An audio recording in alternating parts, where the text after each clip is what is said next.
할렐루야. 여러분 모두에게 주님의 은혜와 축복이 함께 하시기를 주님의 이름으로 축원드립니다. 제가 이렇게 쭉 고속도로를 타고 올라오면서 보니까 산에 들에 이제는 꽃이 많이 폈어요. 만발했어요. 이제는 정말 봄이구나 이런 생각을 하면서 또 한편으로 그런 생각을 했습니다. 우리 요즘에 흔히 꽃길만 걸어라 이런 얘기 하잖아요. 그래서 우리 성도들도 이제 부활의 주님 맞이하고 꽃길을 걸으면 좋겠다. 여러분 옆 사람과 한번 인사합시다. 꽃길만 걸으십시오.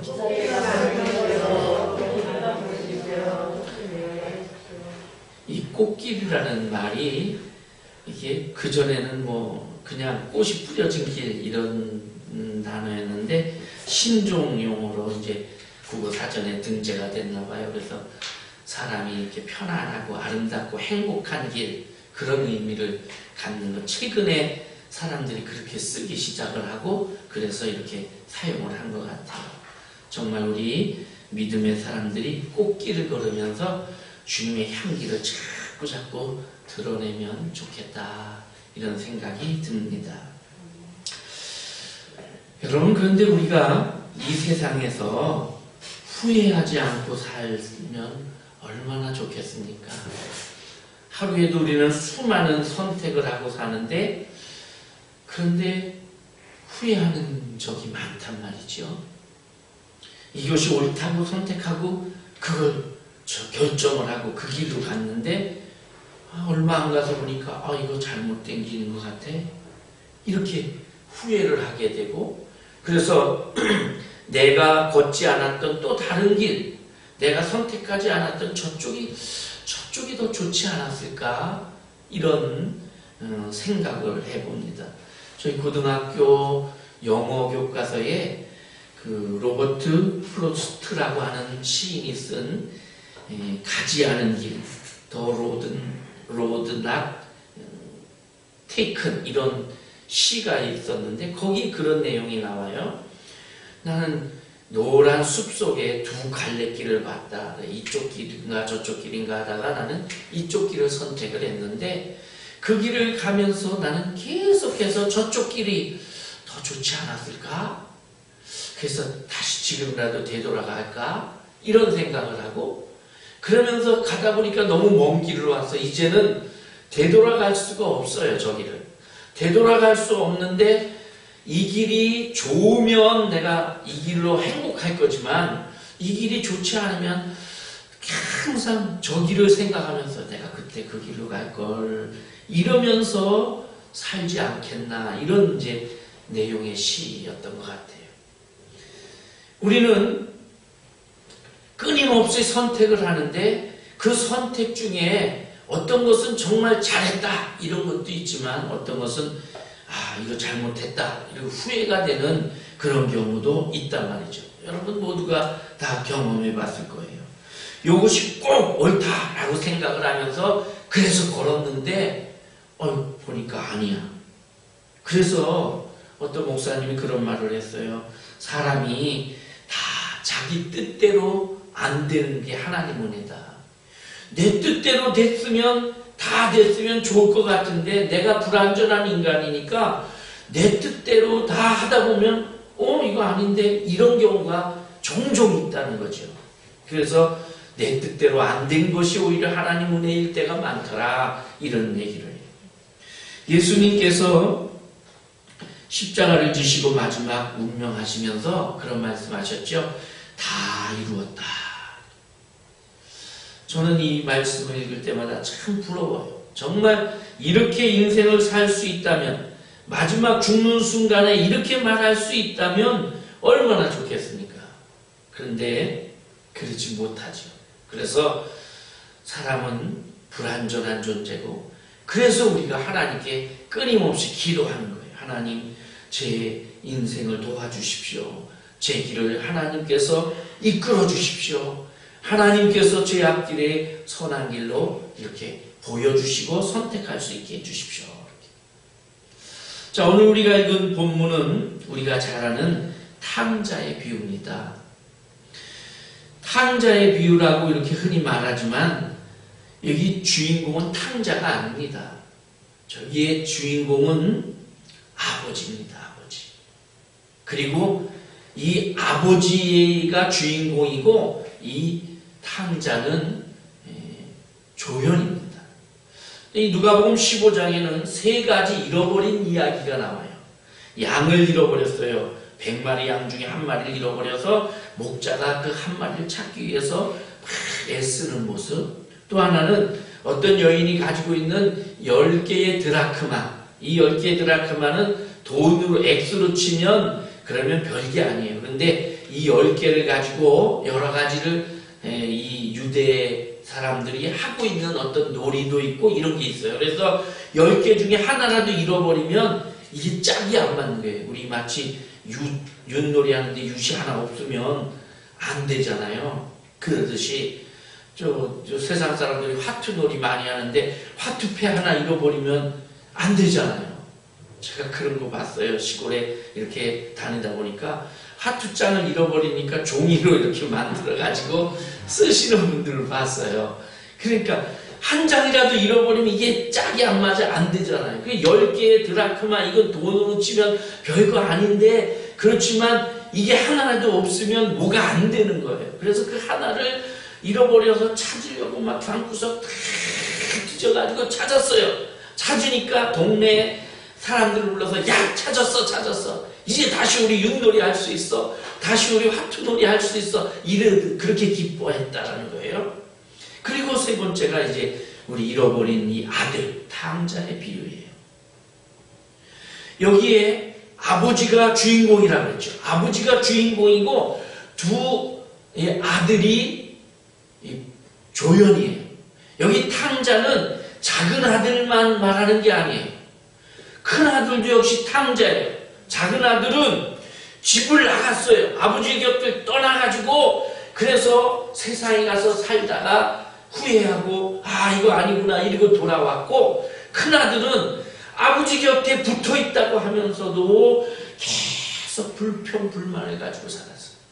작은 아들을 욕하고 그러면서 그놈의 자식이 아버지 재산 가지고 다 날려먹고 그러면서 아버지가 걱정을 했겠죠. 식사 때마다 밥을 먹다가 말고 그 작은 놈이 밥이나 잘 먹고 있나 이러면서 걱정하면 그 아버지 심정을 헤아려서 아버지 걱정하지 마세요. 잘하고 있을 거예요. 이렇게 위로해주면 좋겠는데 그러지 못하고 오히려 아버지 그딴 놈은 뭘 생각을 하시냐고 그러면서 막 아버지를 핀잔주고 이러면서 마음으로 아버지를 떠나있던 탕자란 말이죠.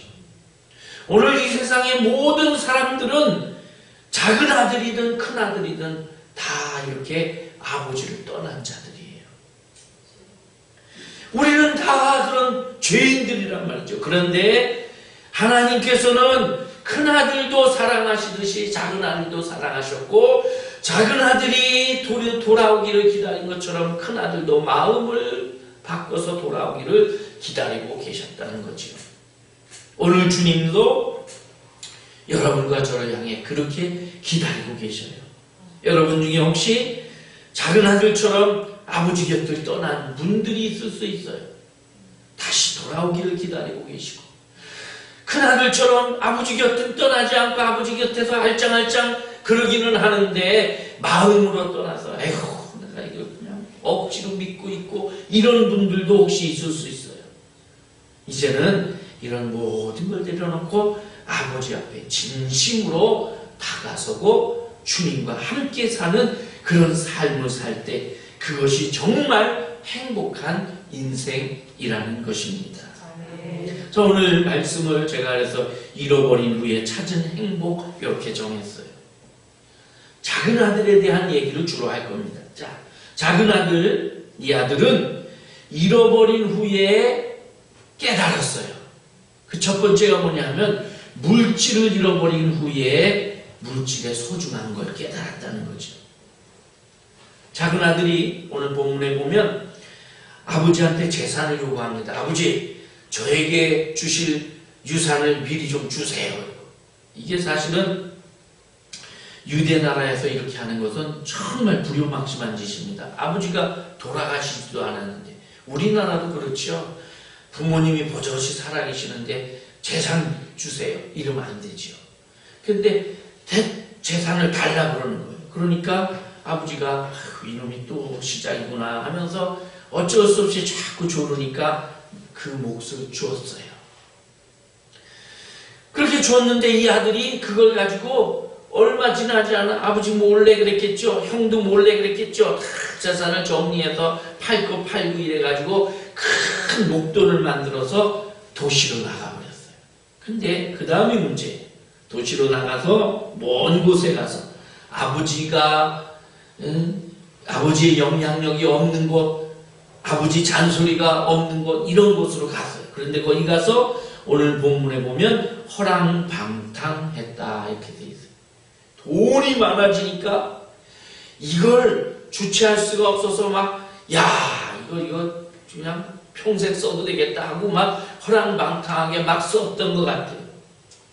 15장 30절에 가보면 큰아들이 작은아들에 대해서 뭐라고 얘기냐면 아버지의 살림을 창녀들과 함께 삼켜버린 이 아들이 돌아왔는데 아버지 이런 아들에게 송아지를 잡아줍니까? 이러고 지금 따져요.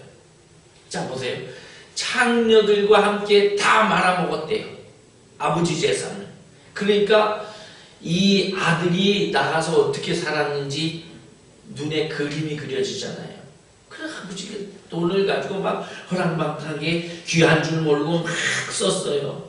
기분도 내고 친구도 사귀어가지고 야 오늘 내가 또 한턱 낼게 이러면서 맛있는 것도 먹으러 가고 그냥 그렇게 하면서 허비해버렸어요.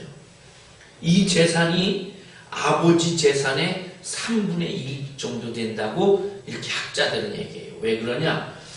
아버지가 아들에게 재산을 유산으로 남겨줄 때 큰아들에게는 2몫을 줍니다.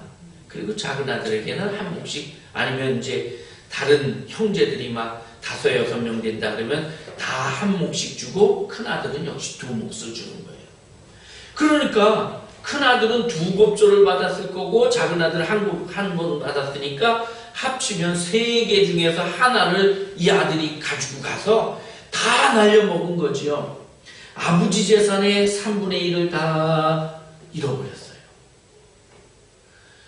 제가 추측해 볼 때 건강도 잃어버렸을 거예요. 왜냐하면 제대로 먹지 못했으니까. 자, 돈 다 그렇게 날렸어요. 조금 쓰면서 사업은 나중에 하지 일단 좀 놀자. 그동안 아버지 밑에서 내가 너무 고생했으니까 그러면서 놀자. 좀만 더 친구들하고 즐기자. 이러면서 시간 보내다 보니까 돈 다 날아갔어요. 아이고 이제 큰일 났네. 그래서 직장을 찾으니까 마땅한 직장이 없어요. 그래서 그 지역에 있는 사람들 중에 돼지를 기르는 농장에 들어가 돼지 치는 사람이 됐다라는 거예요. 근데 여러분 우리가 알다시피 유대인들은 돼지고기를 안 먹어요. 그죠? 돼지고기를 안 먹는데 돼지를 친다는 거, 이건 정말 돼지는 부정한 동물이라고 그랬거든요. 근데 부정한 동물, 곁에도 가기 싫어하는 그 동물을 받들고 먹이고 하는 그걸 해야 된단 말이에요. 그것뿐 아니에요. 그런데도 먹을 게 없어가지고 돼지 먹이를 주다가 거기서 쥐엄 열매가 나오면 그걸 까먹었대요. 이 쥐엄 열매는요, 우리 여러분 등나무 있죠? 등나무 씨, 아카시아 그거 씨보다 좀 큰 그것처럼 생겼어요. 씨앗이. 그거를 그냥 삶아가지고 이렇게 해서 그거를 소여물로 돼지 여물로 준단 말이에요. 그럼 그거를 삶아서 주니까 그 안에 콩이 쬐끄맣게 들어있잖아요. 씨앗이. 그걸 먹는 거예요. 이거 먹을 게 없어서. 그걸 먹는데 그것마저도 먹을 것이 없었다는데, 주는 사람이 없었다. 그러니 얼마나 이게 비참해진 거예요. 먹을 거 제대로 못 먹으니까 그동안 허랑방탕하면서 건강 많이 해쳤겠죠. 술 먹고 돌아다니고 이렇게 무절제한 생활하니까 그렇게 다 털어버리고 건강 그러지는 안 좋은데 먹는 거 부실해지니까 또 돼지를 들에서 쳤다고 성경에 돼 있거든요. 들에서 치니까 돼지 이게 말이나 제대로 듣습니까? 우리 안에 가둬놓고 치면 뭐 그러지만 이 돼지 치는 게 그러니까 막 양떼들은 끼리끼리 모여서 이거 자기들끼리 이렇게 해서 모여요. 그리고 이 양지기 개들을 풀어놓으면 개들이 단속을 대신 해줘요. 근데 돼지는 그것도 아니에요. 그러니까 돼지 치는 건 양 치는 것보다 더 힘들단 말이에요. 그렇게 고생 돼지보다도 못한 인생이 됐으니까 건강도 다 잃어버렸을 거예요. 2002년도 지금부터 한 20년 전이죠. 코미디 황제라고 하는 이주일 씨가 폐암으로 돌아가셨어요. 그분은 담배를 그렇게 많이 피웠어요. 그래서 이 한때 공익광고 협회에서 광고할 때 담배 끊으라는 광고할 때 이주일 씨가 등장하기도 했어요. 담배를 그걸 피면서 친구들이 야 담배 좀 그만 펴라 그러면 야 담배 안 피고 그리고 길게 사는 것보다 담배 내가 피우고 싶은 담배 마음대로 피우면서 그러면서 조금 일찍 죽지 뭐 이러면서 그렇게 피웠다는 거예요. 그런데 폐가 다 망가지고 죽기 전에 그래가지고 죽었어요. 그러면서 그가 2년만 일찍 담배 끊었어도 내가 이렇게 비참하게는 안 죽는데 이러고 죽었대요. 그래서 그러면서 죽기 전에 자기를 찾아오는 사람들 국회의원까지 지냈으니까 많은 지인들 이 연예계 후배들이 왔을 때마다 담배 끊어라 그 얘기만 했다는 거예요. 그랬는데 2년 후에 2004년에 탤런트인 이미경이라고 하는 분이 역시 폐암으로 죽었어요. 그러면서 이분도 똑같이 친구들이 와서 그럴 때마다 담배 끊으세요. 이 말을 했대요. 자, 2년 전에 선배가 그 얘기했을 때 그랬을 때 그것만 들었어도 아마 이미경 씨는 이렇게 죽진 않았을 거예요. 건강을 잃어버리고 나니까 그제서 후회를 해요. 물질을 잃어버리고 나니까 그제서 물질의 소중함을 알아요. 다 잃어버리고 난 다음에 돼지보다 못한 인생이 되고 나니까 야 이거 큰일 났구나. 내가 지금 아무렇게나 막 펑펑 물 쓰듯 써는 이 재산이 얼마나 소중한 것이구나 이걸 알게 됐어요. 그러면서 이렇게 말하죠. 우리 아버지 집에는 양식이 풍족한 품꾼이 많은데 나는 여기서 굶어 죽게 생겼구나. 아버지가 이루어 놓은 그 많은 재산이 그냥이 아니고 아버지의 피와 땀이라는 걸 그제서야 깨달아요. 그래서 후회를 하지요. 그런데 다행스럽게도 이 작은 아들은 돌아갈 곳이 있었어요. 남아있는 게 있었어요. 바로 아버지예요. 여러분, 우리가 이 세상 살면서 누리는 물질과 건강 이런 것들은 오래가지 않습니다. 특히 하나님을 떠나서 얻어지는 것들은 오래가는 게 아니에요. 그럼 결국은 다 사가지고 없어질, 썩어질 것들이에요. 이 아들은 물질을 다 잃고 난 다음에 물질의 소중함을 알고 건강을 다 잃어버리고 난 다음에 건강의 소중함을 깨닫게 됐다는 거예요. 그다음 또 하나 이 둘째 아들은 아버지의 집이 행복의 터전이라는 걸 깨닫게 됐어요. 지금까지는 아버지가 계시는 그 집이 잔소리하고 아버지의 눈이 있고 아버지의 지배가 있고 이게 싫었어요. 그래서 아버지 간섭 안 받는 그런 데로 가고 싶다. 이래서 떠났단 말이죠. 그래서 아버지 간섭 없는 곳에서 마음껏 살았어요. 참 좋은 것 같았어요. 그런데 얼마 가지 않아서 아버지의 잔소리가 이게 행복한 거구나. 이게 나를 위한 것이구나. 이걸 깨닫게 되지요. 여러분 우리도 그렇잖아요. 우리도 학생 때, 청소년 때 부모님이 잔소리하는 게 그거 싫었잖아요, 솔직히. 근데 우리가 부모 되고 보니까 그게 그리워지잖아요. 부모님이 돌아가시고 나니까 부모님 야단치고 부모님이 그렇게 하는 것들이 그리워진단 말이죠. 내 행복을 방해하는 거라고 생각했고 내 행복을 뺏어가는 것이라고 생각했던 그것이 아니고 이게 행복의 소리고 이것이 내 행복을 만들어주는 것이었구나 이렇게 깨닫게 되죠. 그래서 이 아들이 말합니다. 내가 일어나 아버지께로 가야겠다. 가서 말하기를 아버지 내가 하늘과 아버지께 죄를 지었사오니 지금부터는 아버지 아들이 아니고 아버지의 일꾼으로 살겠습니다. 나를 품꾼의 하나로 그렇게 봐주십시오. 아버지 아들이 아니라도 좋으니까 아버지 잔소리 들어도 되니까 아버지 품꾼으로라도 그 잔소리 들으면서 살겠습니다. 이게 비록 머슴으로 살아도 아버지 잔소리 듣는 게 행복이라는 걸 깨달았기 때문에 시편의 기자는 이렇게 말해요. 주의 궁정에서 한 날이 다른 곳에서 천날보다 나은즉 악인의 장막의 관보다 내 하나님 문지기로 있는 것이 좋사오니. 그래요 여러분. 하나님 떠나서 살면 하나님 잔소리도 안 듣고 하나님 뭐 이거 해라 저거 해라 그거 걸리적대지 않고 그러니까 그냥 좋겠다 생각할지 모르지만 하나님 잔소리 들으면서 하나님 함께 있는 것이 우리 믿는 자들에게 행복입니다. 여러분 이거 깨달으셔야 돼요. 우리 성도들 중에 그런 사람들이 가끔씩 있어요. 제가 신방해보고 이러다 보면 그 전에 그런 분들을 많이 봤어요. 어떻게 해서든지 교회를 떠날 수는 없는데 마음으로는 늘 떠나고 싶어요. 그래서 어떻게든지 예배를 좀 빼먹을 수는 없어. 이거 마치 학생이 수업 좀 어떻게 빼먹을 수 없을까.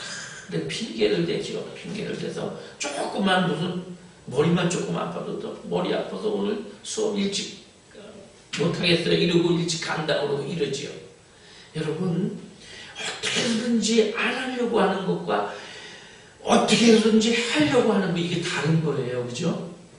옛날에 황희정 스승이 그랬대요. 어느 날 비가 억수같이 오는 날 이웃에 사는 평민이 정스님이니까 막 와가지고 황희정스님 황희정스님이니까 왜 그러냐 물으려니까 지금 밖에 막 이렇게 비가 오는데 우리 집에 소가 송아지를 낳습니다. 근데 오늘이 우리 아버지 제삿날인데 이런 날은 제사 안 지내도 되겠죠? 그러니까 황희정승이 그럼 이렇게 비가 오고 소가 새끼까지 낳았는데 무슨 제사냐? 안 지내도 돼. 그리고 보냈다는 거예요. 근데 조금 있으니까 또 다른 이웃 사람이 또 와가지고 정스님 그래서 왜 그러냐니까 오늘 이렇게 비가 없으면 우리 집에 소가 송아지를 낳았는데 그래도 아버지 제사는 지내야 되겠지요? 이렇게 묻더래요. 그러니까 그럼 지내야지. 아무리 비가 오고 소가 새끼를 낳았어도 아버지 제사를 걸으면 되냐? 이랬대요. 그래서 돌아갔는데 그 밑에 신하가 아니 정승님 누구는 똑같은데 누구한테 제사 지내라 그러고 누구한테 지내지 말라고 그러는데 왜 그러십니까? 일관성이 있으셔야죠. 그러니까 저 먼저 온 놈은 어떻게든지 제사 안 지내려고 지금 핑계를 그래가지고 나한테 묻는데 내가 그거 지내라 그래도 그러면 투덜거리기나 하고 그 제사가 제대로 되겠냐. 나중에 온 사람은 어떻게든지 제사를 지내고 싶은데 이렇게 비가 오고 이러니까 그래서 물어본 거니까 그 사람한테는 지내라고 그러는 게 맞다. 이렇게 얘기했다는 거예요. 오늘 우리 그리스도인들도 그래요. 어떻게 해서든지 예배 드리고 어떻게 해서든지 하나님 곁에 있으려고 하는 사람인가 하면 어떻게든지 좀 떠나볼까, 좀 세상에 가서 세상 맛 좀 보다가 올까, 이런 작은 아들 같은 사람이 있다는 거예요. 아주 오래됐는데 제가 어느 신문 기사인지 어디 잡지에서 봤는지 이런 걸 봤어요. 미국에 한 청년이 있었어요. 미국에 가 공부를 하다가 거기에 사는 그 한국 자매를 만났습니다. 근데 이 자매는 이미 가족이 미국에 가서 시민권을 가지고 살고 있는 자매예요. 아버지가 사업을 해 부자예요. 그 자매를 사귀게 됐는데 결혼을 하고 싶어가지고, 그래서 결혼을 이렇게 하자 그러니까 그 자매가 나는 당신이 기독교인이라서 싫다 그런 거예요. 그러니까 이 청년이 나 그럼 예수 안 믿을게요 이렇게 돼버렸어요. 예수님을 버리고 그 집에 가서, 그 집은 대대로 불교 집안 뭐 이런 집안이니까 가서 예수를 버리고 그 집에 결혼을 해가지고, 그래서 그 집에 많은 재산 그거를 누리면서 삽니다. 그러다 보니까 뭐 막 그냥 정말 화랑방탕하게 살았던 것 같아요. 돈도 많고 아름다운 아내도 얻었고 그래서 사교를 즐기면서 이렇게 살았는데,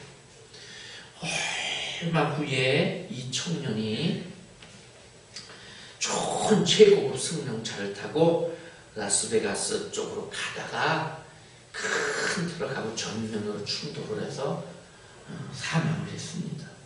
경찰이 조사를 하면서 이게 사고다 이렇게 생각을 하고 조사를 해서 마무리를 지으려고 하는 그 순간에 이 사람 주머니에서 유서가 나왔어요. 근데 그 유서를 보니까 이건 사고가 아니라 자살이라는 게 거기 써 있는 거예요. 내가 하나님 떠나서 하나님 안 믿겠다고 하고 이 가족하고 결혼을 해서 처음에는 너무너무 좋았고 너무너무 풍족함을 누리고 그래서 좋았는데 결국 나한테 남은 것은 황폐함과 후회밖에 없다. 그래서 나는 이제 다시 돌아오지 않는 길로 가겠다. 이런 내용을 쓰고, 그리고 고속도로로 그냥 쭉 달리다가 트럭하고 일부러 부딪혀서 죽은 거예요. 제가 그걸 보면서 얼마나 마음이 아팠는지 몰라요. 야, 이 바보! 그래, 그렇게 절망하고 후회할 수 있어요. 그런데 길이 아직 있잖아요. 하나님께로 돌아오면 되잖아요. 그런데 그 길을 이 청년은 찾지 못하고 그냥 가버린 거예요. 회개할 기회를 잃어버린 거예요. 여러분, 절대 그래서 자살은 안 돼요. 다른 죄 다 용서받아요. 자살은 용서받고 싶지만 용서받을 기회가 없어지는 거예요. 죽고 끝났는데 뭐 어떻게 용서를 받아요? 아무리 큰 죄를 졌어도 하나님 앞에 회개하고 용서받을 기회가 있는데, 자살은 내 생명이 끝남으로써 회개할 기회를 잃어버리는 거예요.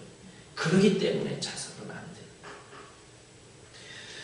작은 아들은 아버지 집이 행복이었다는 걸 뒤늦게 깨달았어요.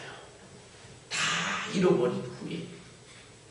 그 다음에 이 작은 아들은 다 잃어버린 후에야 아버지 사랑을 깨닫게 됩니다.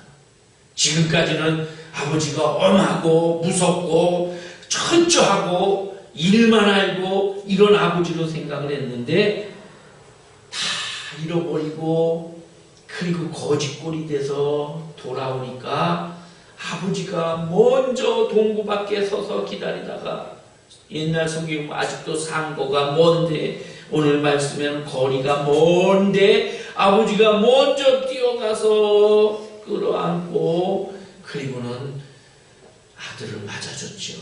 여러분 생각해 보세요. 아들이 제대로 씻기를 했겠어요? 그냥 돼지 냄새가 나면 온몸에 돼지 냄새가 배서 거짓거리 돼가지고 오잖아요.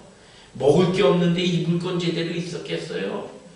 먹지를 못해서 비실비실 당장이라도 픽 쓰러질 것 같은 몰골을 해가지고 왔잖아요. 하루 이틀 굶은 게 아니잖아요. 지가 견딜 만큼 참을 만큼 참다가 못 참게 해서 돌아온 거잖아요. 그런데 그런 이 아들을 아버지가 품어주잖아요. 우리를 한없이 용서하시고 참고 기다려주시는 아버지의 사랑이에요. 그래서 오늘 이 말씀의 주제는 하나님의 사랑, 아버지의 사랑이에요.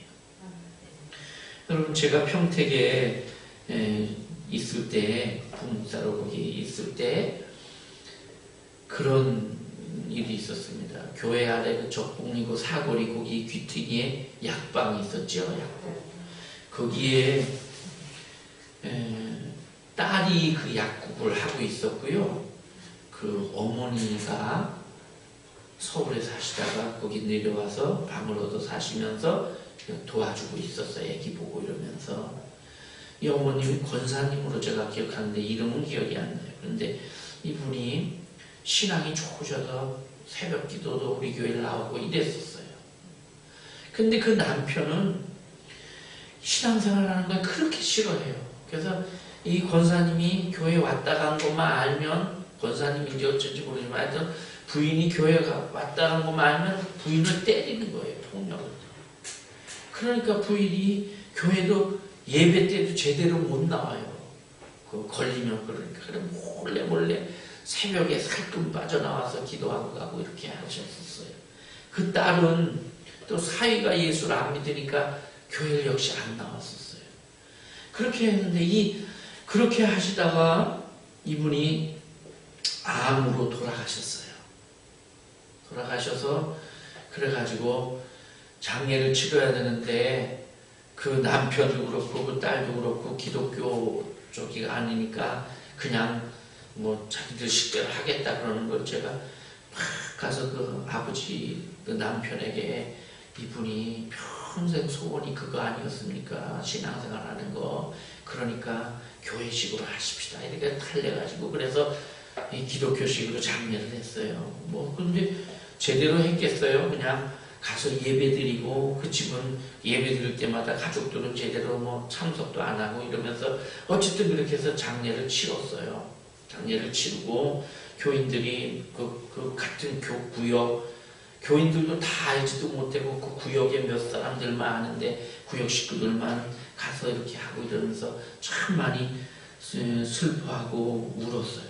그랬는데 그렇게 장례 끝나고 얼마 후에 어느 날 제가 새벽 기도를 갔다가 나오는데 그 새벽 그 교회 주차장 들어오는 기둥이 있었잖아요. 그 기둥에 어떤 분이 그 기둥을 막 치고 있어요. 그래서 누군가 하고 가보니까 그 남편이에요. 남편이 술이 잔뜩 먹고 술이 취해가지고 그 벽을 탁 치면서 우는 거예요. 보니까. 그래서 아이고 어르신 왜 그러시냐고 제가 이제 그러니까 그분이 부인이 보고 싶어서 왔다. 그러면서 이 교회를 다니고 싶어서 그랬는데 내가 교회 갈 때마다 드디어 뵀다 그러면서 막 그 여기가 하도 쳐서 여기가 막 피가 이렇게 졌어요. 그러면서 그러니까 이제 나중에 그래서 신방을 가보니까 그 얘기예요. 부인이 그렇게 핍박을 해도 자기를 옷도 챙겨주고 이렇게 밥도 챙겨주고 이렇게 했는데 그렇게 해서 자기는 교회 다니는 게 그렇게 꼴보기 싫어서 미워했는데 그런데 죽고 나니까 딸은 어머니 그렇게 핍박하던 아버지 미워가지고 딸도 제대로 안 해주고 누가 해주는 자기를 돌봐주는 사람 없고 그러니까 그제서 이제 부인 생각이 나는 거예요. 그래서 뭐 제대로 돈은 있어서 나가 사 먹긴 하는데 이거 가지고 안 되고 그러니까 그냥 차츰차츰 부인 생각이 더 절실해지니까 매일 술을 먹고 매일 이제 그분에게 복음을 제시를 하고 교회를 나오시라고 그러는데 결국 교회를 안 나오셨던 걸로 제가 기억이 돼요. 지금도 그 생각하면 마음이 찡해요. 그 힘들어하면서 신앙생활했던 그 권사님, 그 다음에 그렇게 울던 그 뚱뚱하신 그 어르신이 그냥 주먹을 치면서 우시던 겁니다. 여러분, 떠나고 잃어버리고 그런 다음에 그 사랑을 깨닫는 게 우리 인간이에요. 부모님 떠나신 후에야 부모님이 얼마나 사랑했는가 이걸 알게 되지. 이 아들은 다 잃어버린 후에 아버지의 사랑이 얼마나 큰가 하는 걸 깨닫게 됐어요. 주님은 우리를 돌아왔기 때문에 용서하신 게 아닙니다. 이미 용서해 놓고 기다리신 거예요. 그렇죠? 용서해 놓고 기다리셨어요. 아들이 돌아오기를 오면 내가 용서해 줄 게가 아니고 이미 용서해 놓고 기다리고 계셨는데 아들은 혼자서 그냥 그렇게 고생하면서 그러면서 우리 아버지 집에 가면 일꾼들도 이렇게 굶지는 않는데 우리 아버지 집에 가면 이렇게 굶주리진 않을 텐데 이러면서 그렇게 혼자 고민하다가 뒤늦게야 다 이제 죽을 것 같으니까 이제서 돌아온단 말이죠.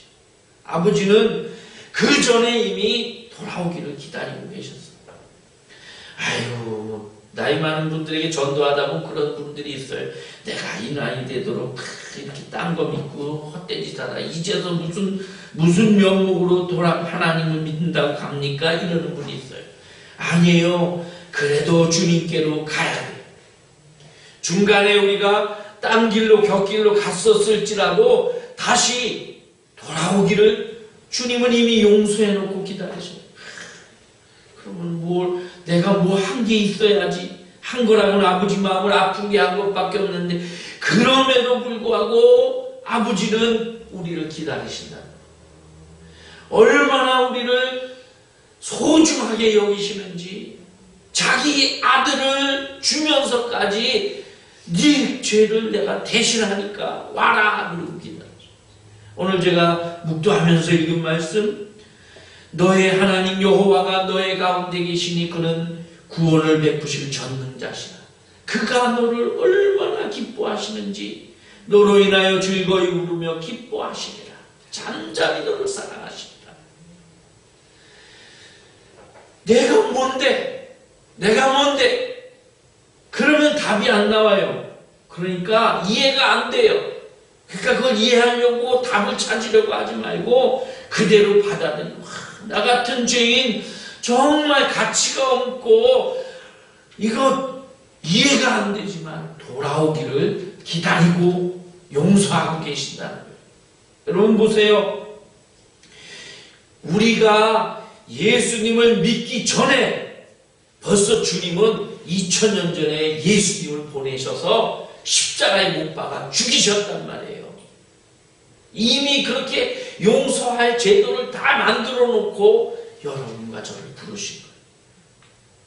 이미 용서했는데 이것을 내가 받아들이면 그것이 효과가 있어지지만 받아들이지 않으면 아무 효과가 없는 게 되어버린 거예요.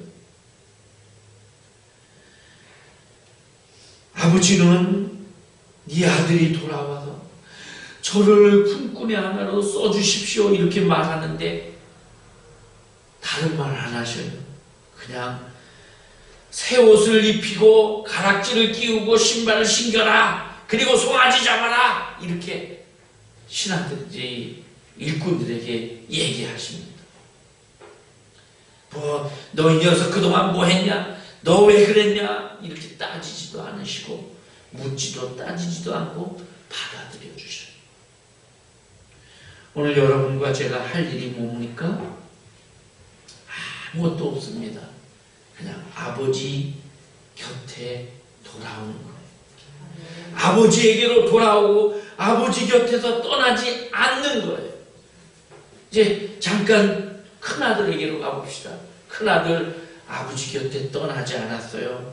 그래서 동네 사람들은 야, 작은아들은 못됐는데 저 큰아들은 그래도 아버지 옆에서 그렇게 아버지 지키면서 있네. 근데 큰아들은 마음으로 아버지를 떠났어요. 아버지를 떠나서 아버지가 한 그 모든 행동이 불만이에요. 작은 놈에게 제사를 뚝 띄어서 준 것도 그렇고, 그 다음에 저녁마다 동구 밖에 가서 기다리는 것도, 그런 놈을 뭐 하려고 기다려요? 그런데 기다리는 것도 그렇고, 그렇게 기다리다가 한숨 푹푹 쉬시면서 다시 집으로 돌아오는 아버지도 못마땅하고, 밥 먹다가도 아들 뭐 어쩌고저쩌고 하면서 밥 숟가락 놓는 것도 못마땅하고, 그런데 이렇게 거짓골이 돼가지고 안 돌아오기를 바랬지만 언젠가 이놈이 오긴 올 거다 아들도 생각하고 있었겠죠. 큰 아들도. 그런데 그 아들이 거짓골이 돼서 생각했던 거 그 이하로 더 그냥 엉망이 돼가지고 돌아온 아들을 보고, 그러면 아버지가 그래 우리 집에 너 돌아왔으니까 밥이나 먹여줄게. 그리고 가서 씻어라. 그리고 그냥 아무 옷이나 갖다 이거 입고 이제부터 넌